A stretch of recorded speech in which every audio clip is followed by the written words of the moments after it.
Hello friend, मैं हूं नीना और आप सभी का बहुत बहुत स्वागत है नीना एजुकेशन की आज की क्लास में। आज की क्लास में हम सब पढ़ने वाले हैं हिंदी भाषा और साहित्य का एक काफ़ी महत्वपूर्ण टॉपिक आधुनिक काल।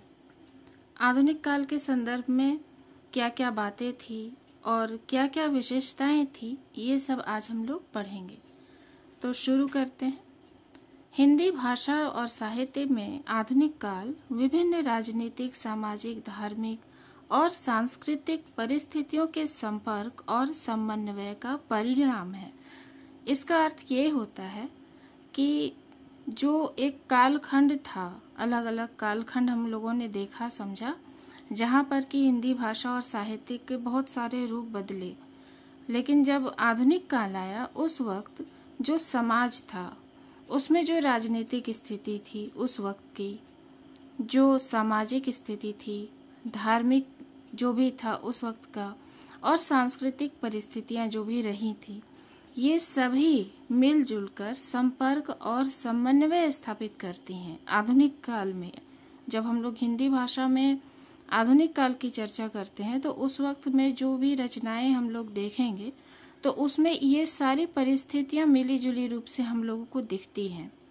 इस काल के काव्य के अंतर्गत एक यथार्थवादी भौतिक दृष्टिकोण का विकास दिखाई देता है, अर्थात जो नेचुरल रूप से उस वक्त हो रहा होता है या हुआ है वो दिखाई पड़ता है।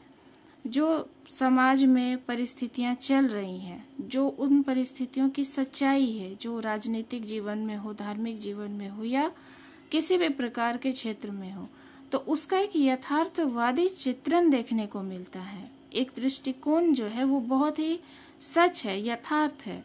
वहीं गद्य साहित्य में भी जो प्रादुर्भाव हुआ, इसका भी विभिन्न रूप से विकास हुआ और यह भी यथार्थ जीवन का वास्तविक प्रतिबिंब दिखाने लगा। तो आधुनिक काल में हम लोगों ने गद्य और पद्य दोनों के बारे में जानना है। पहले क्या होता था, आधुनिक काल से पूर्व की अगर बात करें तो ज़्यादातर काव्य रूप में, गद्य रूप में ही रचनाएं होती थी। लेकिन आधुनिक काल के आने के बाद ये सारा स्वरूप बदल गया। गद्य के साथ साथ पद्य के साथ साथ गद्य साहित्य का भी विकास हुआ और इसमें बहुत सारी विधाओं का विकास हुआ।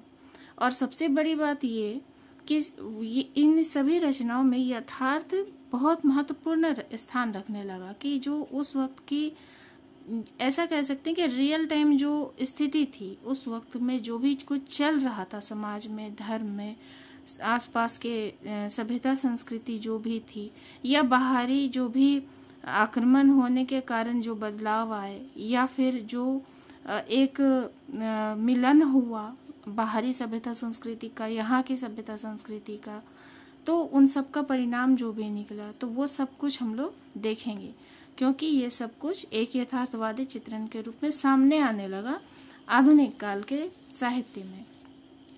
अब इसकी प्रमुख जो विशेषताएं हैं वो क्या हैं?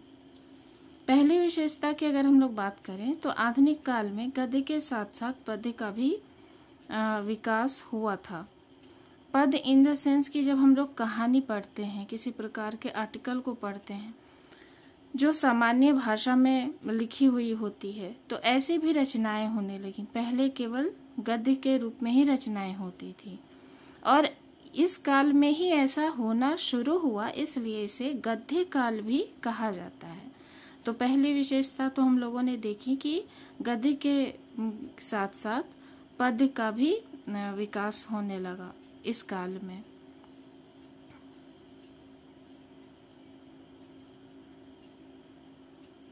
गद्य काल भी कहा जाता है।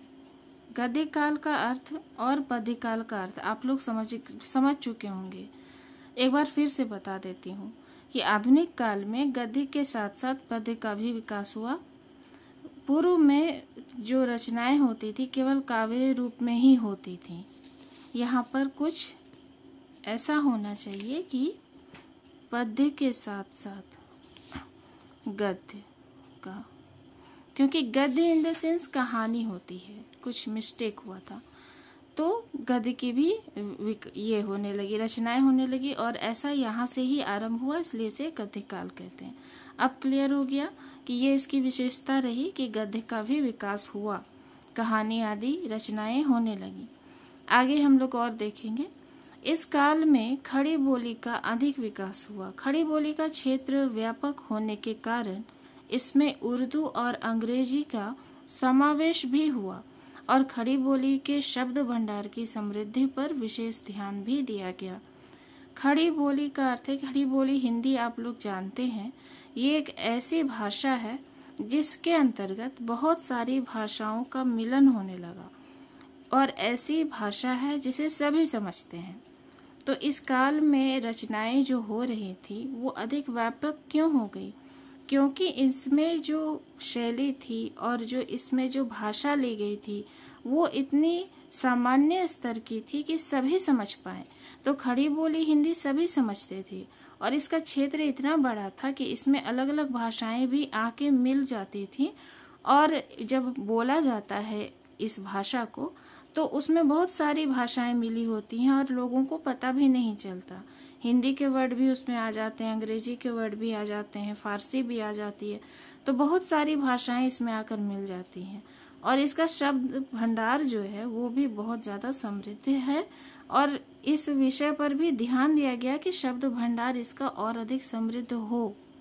ठीक है, नेक्स्ट जो पॉइंट है वो है आधुनिक काल की प्रमुख भावना क्या थी? तो राजनीतिक चेतना बहुत अधिक थी इस काल में, और जो भी साहित्यिक रचनाएं इस काल में हुई वो राजनीतिक जीवन क्षेत्र से काफी अधिक प्रभावित हुई।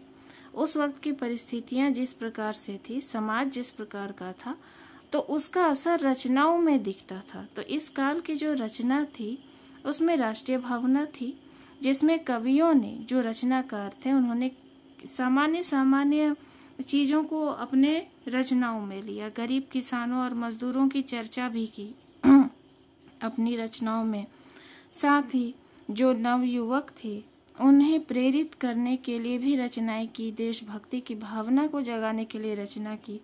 इसके साथ साथ खास बात क्या रही कि जो हिंदू मुस्लिम समाज में बहुत ज़्यादा वैमनस्य चलता आ रहा था, झगड़ा, लड़ाई, युद्ध, ये सब होते रहता था, तो इसको समाप्त करने की कोशिश की गई, और हिंदू मुस्लिम एकता पर बल देते हुए भी रचनाएं रची गई। इस समय जब आधुनिक हिंदी का युग था उसमें गांधी जी का भी उस वक्त तक आगमन हो चुका था। तो गांधी जी की जो सोच थी अहिंसात्मक, राष्ट्र प्रेम से संबंधित, वो सभी सिद्धांत भी इनकी रचनाओं में या इस काल की रचनाओं में आने लगे, दिखने लगे, और इसके साथ साथ अंतर्राष्ट्रीयता और विश्व बंधुत्व का स्वर भी सामने आने लगा। एक क्षेत्र जो था सीमित, वो अब सीमित ना होकर व्यापक हो गया, बहुत ज्यादा विस्तार हो गया, अंतर्राष्ट्रीय स्तर पर इसका क्षेत्र बढ़ने लगा। फिर इसका नेक्स्ट पॉइंट है, इस काल में साहित्य में जनवादी विचारों की प्रधानता थी। जो सामान्य जनता के जो विचार होते हैं तो वो विचार रचनाओं में दिखने लगे।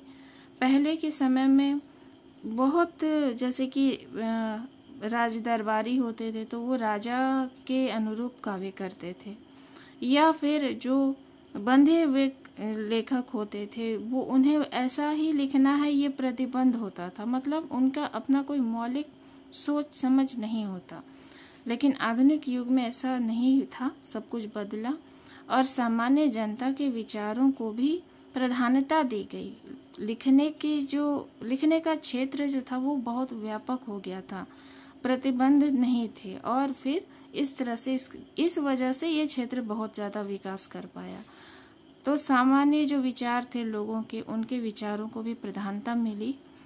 फिर अगला पॉइंट है, आधुनिक काल में शैली परिवर्तन भी दिखाई पड़ता है। लिखने का जो ढंग था, जो शैली आ रही थी, वो एक और गद्य शैली का विकास हुआ। गद्य शैली का अर्थ है कि इसमें जो अलग अलग विधाएं होती हैं, नाटक, निबंध, उपन्यास, कहानी, समालोचना, आलोचना, इस प्रकार की बहुत सारी विधाएं दिखने को मिली और इनका विकास हुआ। और दूसरी ओर जो पद्य शैली जो पूर्व से भी चली आ रही थी, इसमें भी परिवर्तन हुआ। और आधुनिक कविताएं जब लिखी जाने लगी तो उसमें छायावादी, प्रगतिवादी, रहस्यवादी आदि काव्य शैलियां विकसित रूप से दिखाई देने लगी या विकसित होने लगी। फिर अगला पॉइंट हम लोग देखते हैं, आधुनिक काल में श्रृंगार भावना का सुष्ठ स्वरूप विकसित हुआ।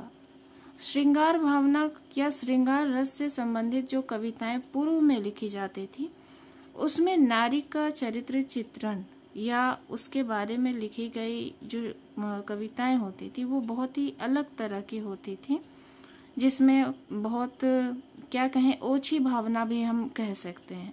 लेकिन अब इस काल में नारी केवल वासना की मूर्ति न होकर सौंदर्यशालिनी के साथ साथ शक्ति विधायिनी भी है। इसमें नारी के चरित्र को शक्तिशाली भी बताया जाने लगा, उसके अलग अलग रूपों का बखान किया जाने लगा, उसे शक्ति का रूप माना जाने लगा। केवल सौंदर्य ही नहीं, शक्ति भी समाहित है। और इस प्रकार से ऐसी कविताएं रची जाने लगी जिसमें कि नारी के स्वरूप को बहुत ही बदलकर बहुत ही सही ढंग से रखा गया। साथ ही इसमें इस समय में पाप पुण्य की परिभाषा भी बदल गई। पहले जो बताया जाता था पाप पुण्य के संदर्भ में कि ऐसा करना सही है या ऐसा करना सही नहीं है और फिर क्या परिणाम हो सकता है, क्या फल मिलेगा, तो ये भी बहुत कुछ बदल गया। इस काल में अगले पॉइंट में है प्राकृतिक सौंदर्य का भी वर्णन हुआ। प्रकृति को भी बहुत महत्व दिया गया। आधुनिक काल में प्रकृति के सौंदर्य को केंद्र में रखते हुए बहुत सारी रचनाएं की गईं। फिर अगला पॉइंट है आधुनिक साहित्य पर अंग्रेजों का भी प्रभाव पड़ता है, क्योंकि आधुनिक साहित्य के काल के समय में अंग्रेजों का यहाँ पर आगमन था, यहाँ पर वो लोगों का निवास भी होता था, तो उनका भी बहुत प्रभाव पड़ा।